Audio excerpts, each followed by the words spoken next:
Good afternoon. Welcome everyone who has joined us. I'm Olga from Media Center in Ukraine Inform. It's 166th day of the heroic resistance of the Ukrainian people against the full-fledged invasion of the Russians. And now we're going to be discussing the situation in the south of Ukraine. Live with us is Natalia Humeniuk, head of the United Coordinating Press Center of Security and Defense Forces of the south of Ukraine. Natalia, hello. Glory to Ukraine, glory to the heroes. Natalia, let's start with the situation over the course of the last 24 hours in the south.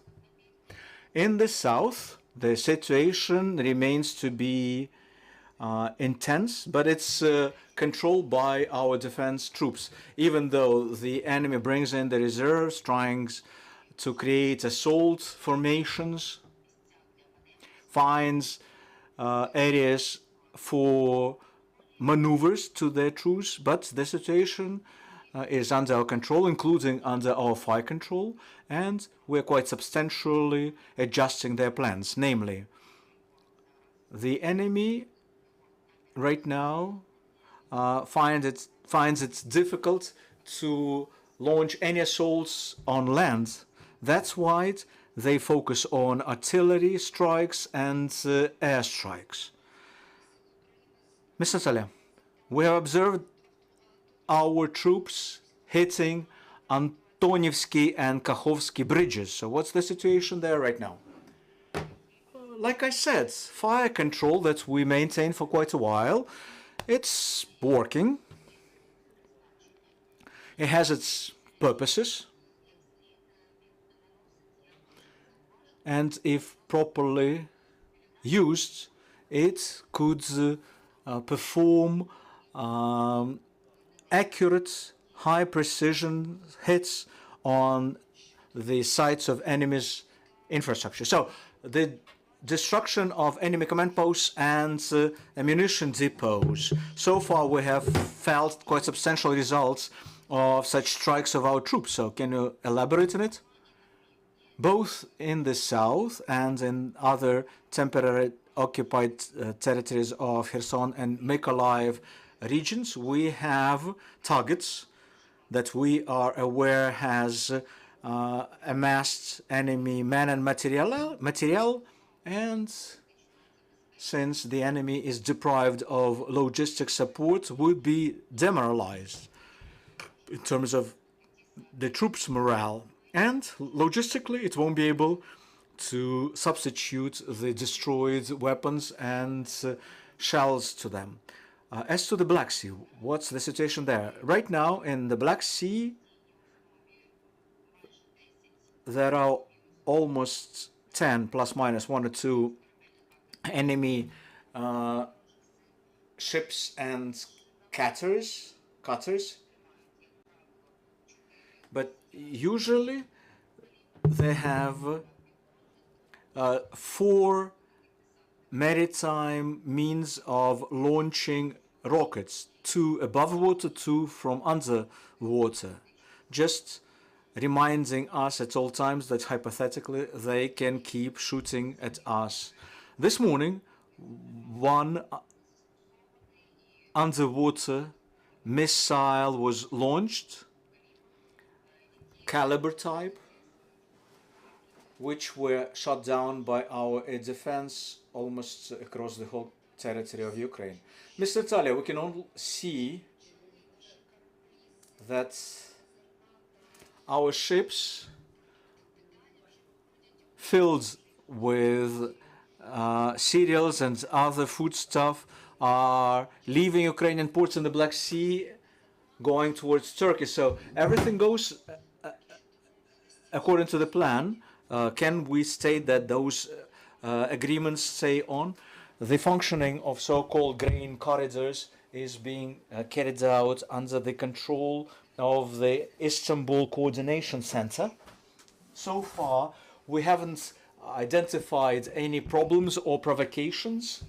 And when we interviewed the crews and the captains of captains of the ships that arrived to Ukraine, and based on the reports of those ships that have already used those corridors. Well, everything is functioning, but we are ready that the enemy might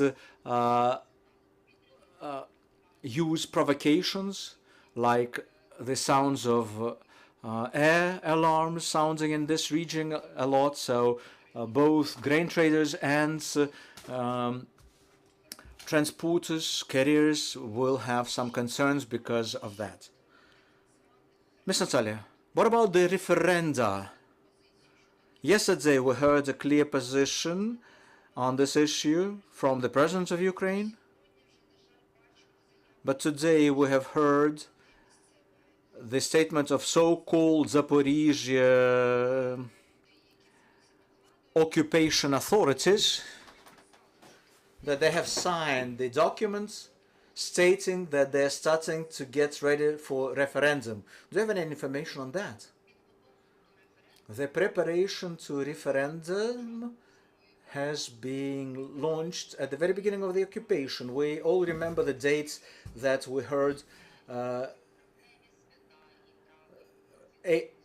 April the 20th, then May holidays, then the 9th of May, then it kept being delayed and moved further back. It only proves that things are not moving as smoothly as they claim.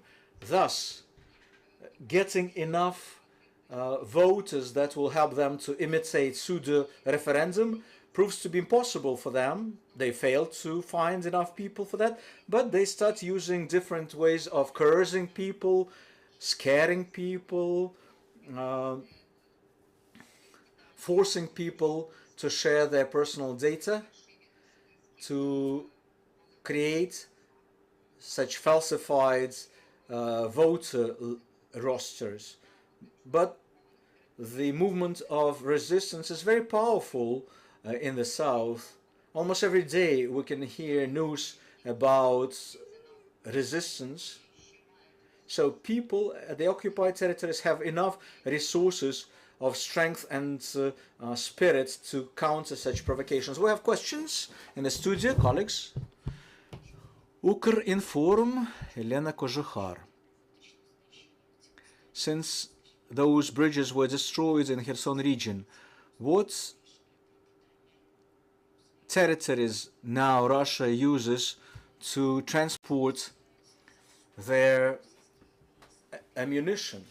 And is there any movement of Russian troops towards Transnistria? Well, let me start with Transnistria.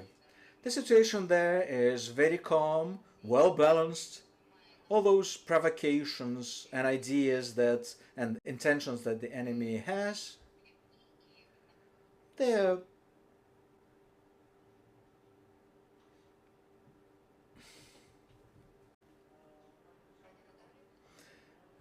Miss Natalia, we fail to hear. 1, 2. But well, finally we can hear you, Natalia. We lost you for a while. Where should I start from? From the beginning of your answer to Transnistria. So, as to Transnistria access, everything is under the control. The country, the national borders are being well protected. We have enough troops there, so even if there is any threat coming from them, we will adequately repel it. We are not observing any accumulation of enemies, men and material there, but we still keep monitoring the situation there, recognizing that that might become the second front as an alternative for us to disperse our forces. As to the reserves at Kherson axis, well, the enemy has not enough alternatives left to carry out their goals. So for the time being, they're trying to bring in more men and material through Crimean Peninsula, but for the time being, they are trying to figure out whether they can use their massed forces to launch an assault or not. Natalia, thank you for finding time to joining us. This was Natalia Humeniuk, the head of the United Coordination Press Center of the Southern Command. Thank you. And we believe in our armed forces, and we together work for our victory. Thank you, and glory to Ukraine. Glory to the heroes.